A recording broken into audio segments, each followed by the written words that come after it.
noches, ¿qué tal? ¿Cómo le va?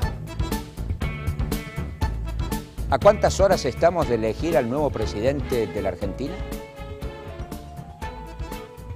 ¿Cuánta agua pasó bajo los puentes en esta campaña electoral larguísima? Aquí en Córdoba nomás arrancó, yo calculo, abril, mayo, cuando se comenzaban a definir las fórmulas para gobernador. Después de gobernador vinieron las PASO, después de las PASO vino la municipal, después de la municipal la primera vuelta, y ahora al balotaje por primera vez en la Argentina para elegir un presidente tras la reforma constitucional del 94, ¿se acuerda? Y en el medio, esta sensación que uno tiene, ¿la política argentina se renueva o están más o menos lo mismo? ¿Vienen empujando los jóvenes? ¿O la estigmatización, sobre todo de los grandes medios de comunicación y de los sectores más conservadores de nuestra sociedad, hace que cuando quieran dar un paso le pongamos un freno? En la historia política argentina, los jóvenes fueron los artífices de la nacionalidad, del progreso, del desarrollo, de actitudes reformistas o revolucionarias.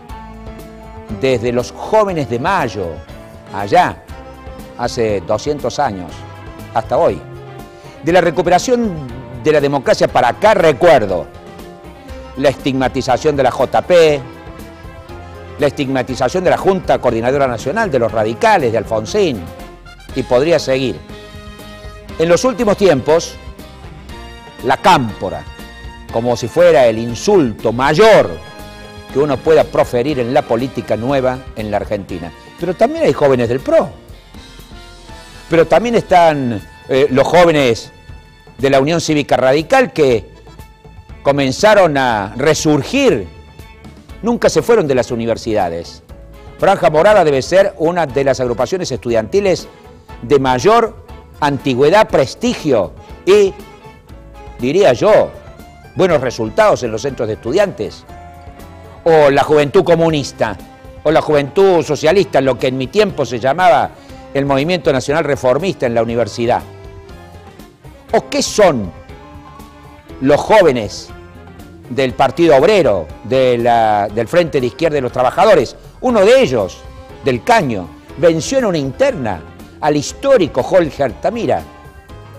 Pero los medios siempre intentan estigmatizar de alguna manera para que este aire joven de la Argentina que no quiere detener su marcha no se termine sublevando frente a los poderosos. Por lo menos este es mi criterio. En esta campaña los jóvenes tuvieron, creo yo, un enorme protagonismo. Pero uno lo ve de afuera, lo ve desde el lugar del sexagenario. Vayamos a ver cómo lo ven ellos. Nuestro productor Guillermo Bar dialogó con Francisco Lozano, que es uno de los máximos dirigentes juveniles del PRO en Córdoba, y con Marina Lozada, joven del movimiento Evita. Uno, obviamente, por Mauricio, y el otro por Daniel. Pero esto opinaban sobre su participación en la campaña. Antes del 25 de octubre, digamos, de cara al 25 de octubre, bueno, fue una campaña con protagonismo de las organizaciones juveniles, que bueno, han tenido un crecimiento en estos últimos años, pero después del 25 de octubre y de cara al balotaje, se dio un fenómeno que la verdad que nos tiene a todos muy impresionados, que fue la participación de jóvenes y no tan jóvenes bueno, se vieron preocupados por la posibilidad de que gane Macri, por las consecuencias que tendría un triunfo de Macri y un gobierno de Cambiemos en la Argentina en estos próximos 4 años. Entonces se autoconvocaron trabajadores, estudiantes, científicos, ciudadanos en general, para salir a defender sus derechos y también para salir a difundir propuestas, que creo que es lo que le ha faltado a esta campaña electoral. Propuestas, porque ha estado muy atravesada por el marketing político, por vender globos de colores, digamos, en los dos partidos, ¿no? No solamente en Cambiemos. Cambiemos tiene la característica de que te da un globito por la calle, pero y nos faltó mucho discutir propuestas, proyectos de país, y creo que eso es lo que salió a hacer hoy la juventud, en las calles, en sus barrios, en sus lugares de trabajo, en sus lugares de estudio, y creo que es muy bueno para la democracia una ciudadanía discutiendo proyectos de país. Yo creo que ha jugado un rol fundamental porque, como todos sabemos, los jóvenes tienen mucha fuerza, mucha convicción, entonces han generado un movimiento desde abajo, incentivando a todos los ciudadanos y la gente que participa en el partido con la fuerza y la convicción que llevan, ¿no? Entonces, muchos los mayores han notado, al margen de la convicción que tienen ellos, el trabajo y el empeño que le ponemos nosotros, que le hemos puesto en esta campaña. Entonces, yo creo que ha sido clave el rol de los jóvenes, tanto en la capital como en los pequeños pueblos del interior. Yo creo que hace un tiempo se viene llevando la concientización de los jóvenes a participar en política. Yo creo que es fundamental la participación, porque tiene que haber siempre un recambio en la política, debido a que obviamente no pueden ser siempre los mismos, tienen que ir dejando lugar a nuevas ideas, ideas más creativas, y por supuesto la sangre joven obviamente que es un motor para todas las organizaciones. Como todos los miércoles hemos invitado a reflexionar con nosotros a alguien que sabe más que uno. En este caso, doctora en psicología, investigadora de todos estos temas, de la Universidad Nacional de Córdoba, la doctora Silvina Brusino. Silvina, un placer de tenerte acá. Mucho gusto y muy gustosa de estar acá con ustedes. Escuchabas a los jóvenes. ¿Cómo crees que ha sido la participación en esta campaña? A ver, creo que lo llamativo y lo interesante que se puede apreciar en esta instancia tiene que ver con un proceso de construcción histórica que se ha dado en los últimos años de la juventud y la política. No nos olvidemos que estos jóvenes son jóvenes post-neoliberalismo de los 90 y post-crisis del 2001, donde por esa época se hablaba de una juventud apática y desafectada de la política, muy vinculada a los valores del neoliberalismo, el individualismo, el mercado, ¿sí? Y creo que posterior a la crisis del 2001 hay un quiebre y una coyuntura sociohistórica que se fue construyendo y que hoy es fruto, o que hoy se ve como fruto, esta juventud mucho más politizada que la década de los 90. Vos recién en la introducción hablabas de la importancia que los jóvenes tuvieron en muchos momentos históricos relevantes de la sociedad a nivel global. Y si uno habla de los 60, de los 70, ¿sí?, donde los jóvenes tuvieron un protagonismo trascendental. Y si uno habla de democracia o piensa en la democracia, no puede dejar de pensar en la juventud. Pero la juventud y la política atravesó distintos periodos de fluctuación en esa vinculación de los jóvenes con la política. Y hablábamos de esto, de una idea de una juventud apática, crítica, individualista, a esta juventud post-crisis, a esta juventud militante, a esta juventud preocupada por las problemáticas sociales. Y no quiere decir que antes no lo estaba, lo que cambia es que en juventud y política no es una relación unidireccional, es una relación que existe entre una sociedad sostenida en la relación de un Estado y una ciudadanía, donde los jóvenes son parte de esa ciudadanía. Y esto quiere decir que durante mucho tiempo, desde la esfera de lo público, de lo político, los jóvenes no eran un actor relevante en la democracia o en la transición democrática. Esto comienza, diríamos, posterior, cuando empieza a discutirse el rol del Estado en la democracia. Entonces, por eso hoy asistimos a esta instancia y a esta relación de la juventud con la política, que es una juventud que inicialmente no se vincula al sistema partidario, porque hoy el eje son los jóvenes en esta contienda electoral. Y el proceso post-crisis 2001 de la juventud y el retorno de la juventud a la política no tuvo que ver con la vuelta a los partidos políticos o a la política tradicional. Más bien tuvo que ver con una política diferenciada o intentando diferenciarse de lo partidario. Más aún, la deslegitimación de representación fue absoluta. ¿Se acuerdan de que se vayan todos y el eslogan de la crisis de los partidos políticos, que no comienza en la crisis, comienza antes, a finales de los 90, ¿no? Pero hay un proceso de deslegitimación enorme sobre lo que era la política partidaria o la política formal o convencional. Por lo tanto, los jóvenes, esos jóvenes post-crisis, empiezan a generar nuevas formas de expresión política. Y esa es para mí la coyuntura que en el proceso dio surgimiento a esto, que otra vez tenemos jóvenes vinculados en lo que es la estructura partidaria o la disputa partidaria que hace al sistema político o a la democracia. La utilización de nuevos instrumentos de comunicación, que no sea solamente la televisión, la radio, WhatsApp, Twitter, Facebook, comunidades enteras de jóvenes, solamente que uno si entra en esas nuevas plataformas las descubre. ¿Fue el inicio de la plataforma de esta participación en algunos casos? En realidad lo que ocurre es que los jóvenes tienen en esto de hablar de que ellos participan diferente, porque también hay toda una gran discusión, ¿no? en el inicio de esto en relación a los jóvenes. ¿Los jóvenes participan más o participan menos? Los jóvenes no participan. En realidad en los estudios que nosotros hacemos no hay diferencias de participación. No es que los jóvenes participan menos que los más grandes. Eso es una falacia, ¿sí? En realidad casi no existen diferencias. Lo que sí existe es un modo distinto. Ellos van por una nueva forma de hacer política, ellos quieren una forma nueva y que tiene que ver con esta crisis de legitimidad que tuvo o que tiene la política, ¿sí? Que ahora se revaloriza. Entonces, ellos tienen en estas nuevas formas una capacidad mucho más expresiva que las formas tradicionales de la política. Entonces, para ellos lo comunicacional o las formas de comunicarse, donde ellos usan no solo las redes o las tecnologías, sino el propio cuerpo para comunicar, y las formas de transformar su cuerpo y de hablar con su cuerpo, es que ellos dotan a la expresión política de una cualidad diferenciada.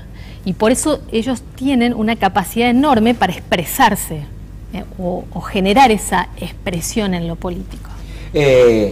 Los sectores juveniles más estigmatizados en Córdoba, más perseguidos por el Código de Faltas, por los grandes medios de comunicación, se identifica delito con joven, pobre y de la periferia. También lograron instalar una forma de comunicación para decirnos a todos los cordobeses, por lo menos una vez al año, sí, aquí estamos, el espacio es público, nosotros lo podemos transitar. Lo que pasó hoy en la 9ª Marcha de la Gorra, te muestro una síntesis y me hablas de esta otra expresión. Esta representación de lo que es el porqué de la Marcha de la Gorra. Hay un personaje disfrazado de el gobernador, su policía y los jóvenes que, dicen ellos mismos, son permanentemente hostigados por diferentes situaciones en las calles y en otros lugares de nuestra ciudad y provincia por la policía. Acá estamos acompañando a los chicos de la Marcha de la Gorra del colectivo de jóvenes, haciendo intervención artística. Están los pibes, están los policías, están de la SOTA, los tres actores fundamentales de este problema que tenemos en la provincia. ¿Cuál es el problema según ustedes? El problema es el código de falta, el problema es la criminalización de los pibes, que por tener una gorra, por el color de la cara, los tengan que meter preso. Ese es el problema, compañero.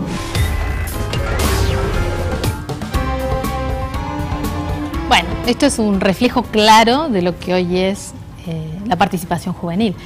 Cuando vos hablas o cuando los jóvenes hablan de la vieja política, había como una visión, y esto que vos comentabas recién, de que hay como una estigmatización de determinadas agrupaciones políticas o movimientos liderados por jóvenes. Básicamente eso tiene que ver con una disputa de que la concepción de la política tradicional es que para ser político hay que tener experiencia, trayectoria, y eso habla de vida adulta, no habla de jóvenes. Y quien marca la agenda política es esa tradición, es esa trayectoria, los que saben de política o los que saben hacer. Tenías que tener un cursus honorum, si no, no podías aspirar a ser intendente, legislador. No se podía. Los jóvenes ahora marcan agenda. Esto que hacen los chicos de la Marcha de la Gorra y que ya se ha legitimado socialmente, porque yo recuerdo las primeras marchas de la Gorra estaban rodeadas de policía, o sea, había toda una connotación peligrosa. Terrible. ¿Sí? Hoy la Marcha de la Gorra es una marcha legitimada socialmente en Córdoba. Entonces, estas nuevas formas de hacer política hace que los jóvenes hoy lideren la agenda política. Ellos ponen en agenda cuáles son las preocupaciones que los jóvenes tienen.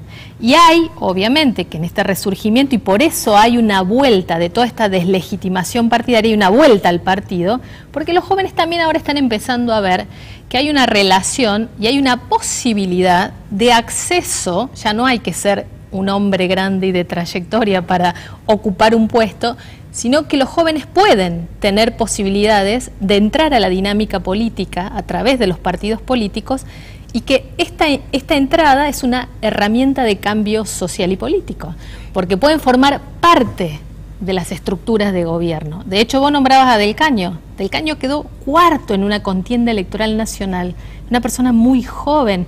Eso podría ser impensable hacia atrás, ¿sí? Esa es lo que se ha roto esa idea adultocéntrica de la política. Están así como dices, si el señor director tiene la página, están así lo que dices, que por ejemplo yo descubrí, mira esa página ha sido creada hace 10 días por jóvenes peronistas del Partido Justicialista de Córdoba, que no hicieron mucho caso a las decisiones de los adultos, o mejor dicho, bueno, como había libertad de acción, ellos también se tomaron su libertad, adhirieron a una de las candidaturas, en este caso a la de Scioli, y vos entras en esa página y ves el enorme contenido que suben los jóvenes a esa página, claro, sin pedirle permiso a los mayores, y están disputando un espacio, ¿no es cierto?, presente pero también futuro. No van a inventar esta página y la van a cerrar el lunes 23, donde, como dices, también uno ve que están volviendo a los partidos políticos, ingresando a los partidos políticos, diciendo: también estamos. Así es, porque este nuevo escenario se configura, se articula en dos ejes. Es o disputarle, ¿sí?, a las estructuras formales del poder político la agenda, o entrar en la estructura del poder político para generar cambios estructurales desde el lugar del poder, ¿sí? Entonces, esa disputa antes no existía, o sea, no se estaba dando, se había perdido, ¿sí?, porque decayó, ¿sí?, y esto tiene que ver con todas nuestras coyunturas políticas, y eso es lo que se ha recuperado ahora. Y lo interesante es que ahora se recupera lo formal de la política, que es donde los jóvenes se habían corrido, se habían quedado en este espacio mucho más de la protesta social, de la acción colectiva, del escrache, que eran formas más dinámicas, lo comunicacional o el uso de las herramientas comunicacionales, pero todavía no se involucraban en lo partidario.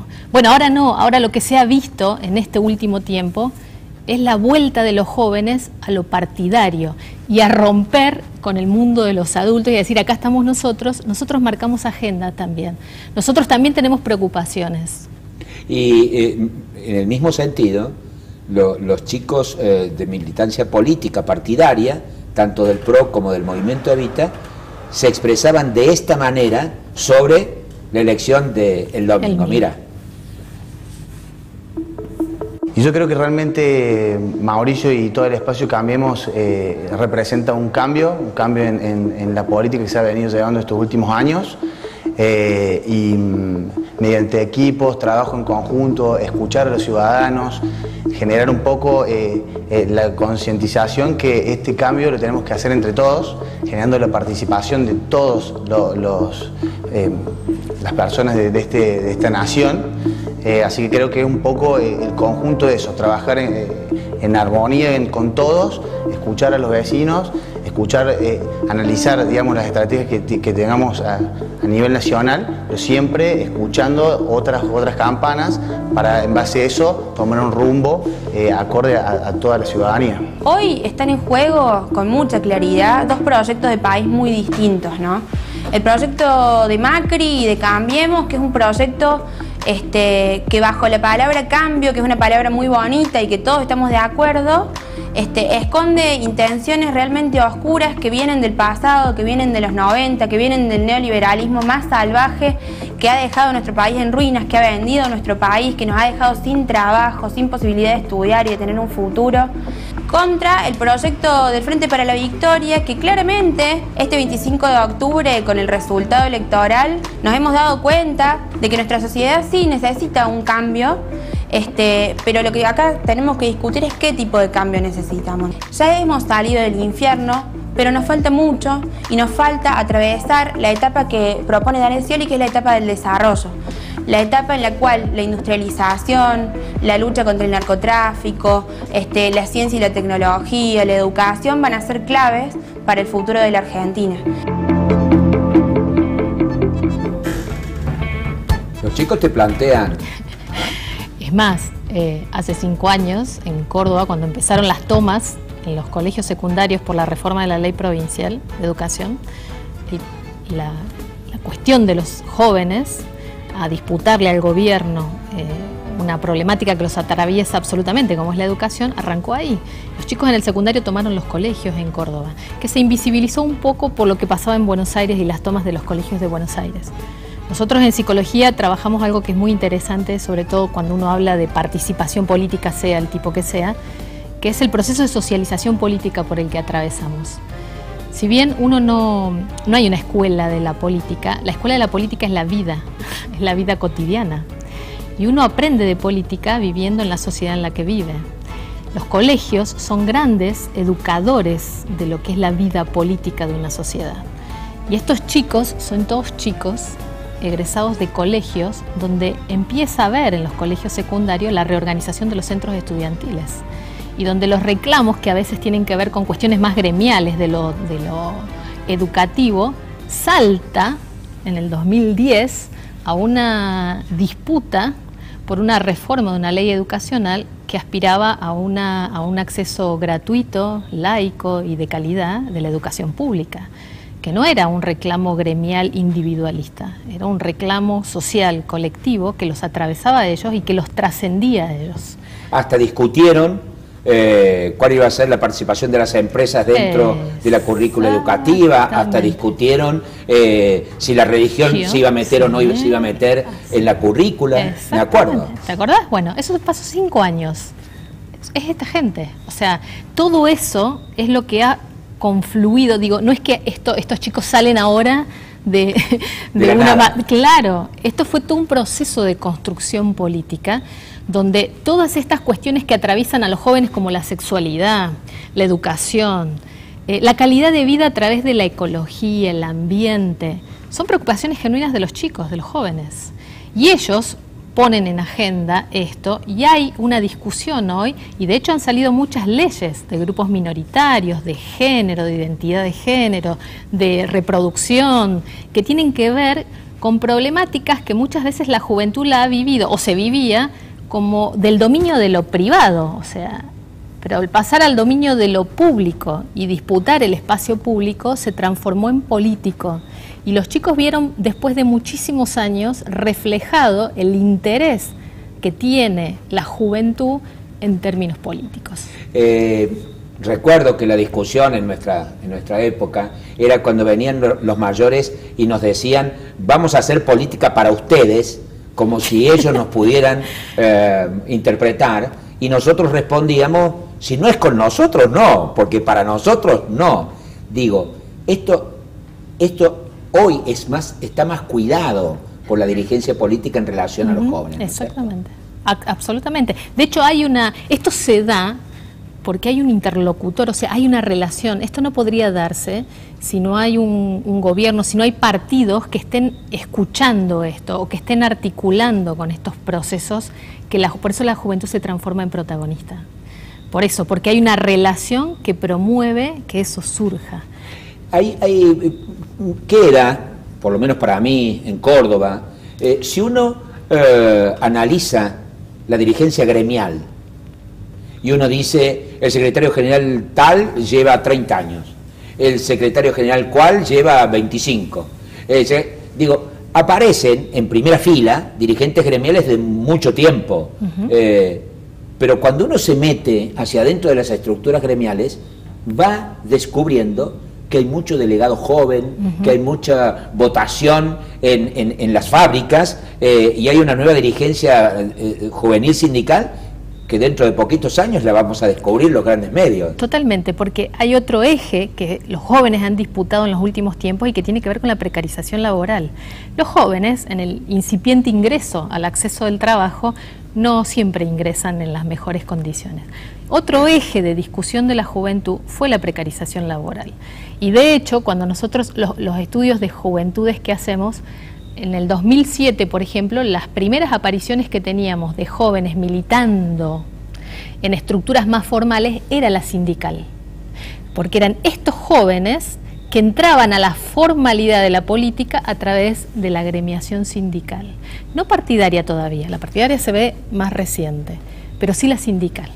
Entonces, ese fue otro factor importante que articuló a los jóvenes en un proceso de demandas que tiene una larga tradición en nuestro país, pero que en general es de estructura bastante mucho más anquilosadas. Anquilosada, ¿no? Sí. Finalmente, universitaria, más de 100.000 estudiantes universitarios en la Universidad Nacional de Córdoba, si uno agrega las universidades privadas, los terciarios, solamente un dato, en comunicación y todos los que venimos de esta rama, se reciben 2.000 chicos en Córdoba todos los años, mi Dios. Bueno, tengo una sensación dual sobre la participación de los jóvenes universitarios en la vida pública. Tengo una sensación que es actividad en los centros y tengo otra sensación que es contemplativa. ¿Puede ser? A ver, bueno, lo que pasa es que yo estoy inserta en facultades, yo estoy en comunicación social y en psicología, que son dos... Con mucho activismo juvenil. Entonces es una visión un poco parcial. Pero sobre los trabajos sobre militancia universitaria, sí es real que han atravesado el mismo proceso que han atravesado los jóvenes de la sociedad en general. ¿En qué sentido? En que han pasado de esta desafección o de esta deslegitimación de lo partidario, por lo tanto volcaban su activismo porque son activos, pero sí más a cuestiones comunitarias o sociales, de trabajo de voluntariado, por ejemplo, que desde la visión nuestra de lo que es la participación política, eso también se entiende como participación política. No es partidaria, pero hay un involucramiento con la sociedad, con el bien común, con las disputas barriales, ¿sí? Actualmente, este nuevo eje ordenador que tuvo que ver con toda esta discusión de los modelos que se disputaron en estas elecciones, han reactivado la militancia. Ahora, lo que no se ve tanto es la militancia o el involucramiento dentro de las estructuras de las agrupaciones políticas dentro de la facultad. O sea, esa deslegitimación partidaria ha bajado a ese nivel de la deslegitimación de las estructuras gremiales universitarias. No así se ha revalorizado un poco más lo partidario, y yo creo que hoy hay una fuerte disputa más partidaria que de otros espacios políticos que han perdido más protagonismo en pos de esta estructuración nacional de lo partidario, en términos genéricos. Silvina, muchísimas gracias por estar. Gracias a ustedes por invitarnos, la pasé muy bien. Muchas gracias. Veo que hay otras miradas, que los títulos de los diarios, los titulares de nuestros canales, pasan otras cosas allá. La vida va por fuera, sabía decir mi viejo. Solamente que hay que asomarse a la ventana. Vamos a un corte y cuando regresemos nos vamos a asomar a la última mirada del programa hacia las elecciones del domingo. Ya volvemos.